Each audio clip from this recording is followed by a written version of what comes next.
राज्याचे वैद्यकीय शिक्षण मंत्री तथा नंदुरबार जिल्ह्याचे पालकमंत्री हसन मुश्रीफ हे आज नंदुरबार जिल्ह्याच्या दौऱ्यावर येत असून पालकमंत्र्यांच्या अध्यक्षतेखाली पर्जन्यमान आढावा पेरणीबाबत सद्यस्थिती बियाणे खरे व इतर समस्यांबाबत चर्चा तसेच जिल्हाधिकारी जिल्हा परिषदेचे मुख्य कार्यकारी अधिकारी आणि पोलीस अधीक्षक यांच्या समवेत बैठकीचे आयोजन करण्यात आले आहे। यावेळी शासकीय वैद्यकीय महाविद्यालय व जिल्हा शल्यचिकित्सक यांच्याकडील विविध विकास कामांचे उद्घाटन त्यांच्या हस्ते होणार आहे।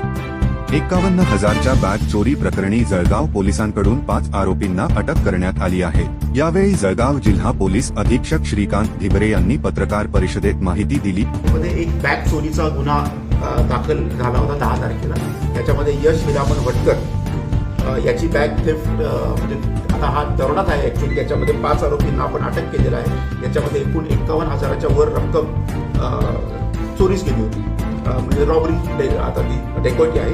त्याच्यामध्ये आपण उदय छोटे गायकवाड, अनिल पाटील, विशाल गांगुर्डे, निलेश पवार आणि योगेश पवार याच्यापैकी 4 आरोपी जे आहेत धुळ्याचे राहणारे आहेत आणि एक जो आहे तो भडगावचा राहणार आहे। याच्यामध्ये देखील आपण संपूर्ण कॅश रिकव्हर केलेली आहे आणि मोटरसायकल जप्त केली। जळगाव शहर वाहतूक शाखेने अल्पवयीन वाहनचालकांविरोधात मोहीम राबवित नियमांचे उल्लंघन करणाऱ्या तब्बल 48 अल्पवयीन दुचाकीस्वारांच्या पालकांवर कायदेशीर कारवाई करण्यात आली असून त्यांच्याकडून लाखोंचा दंड वसूल करण्यात आला आहे।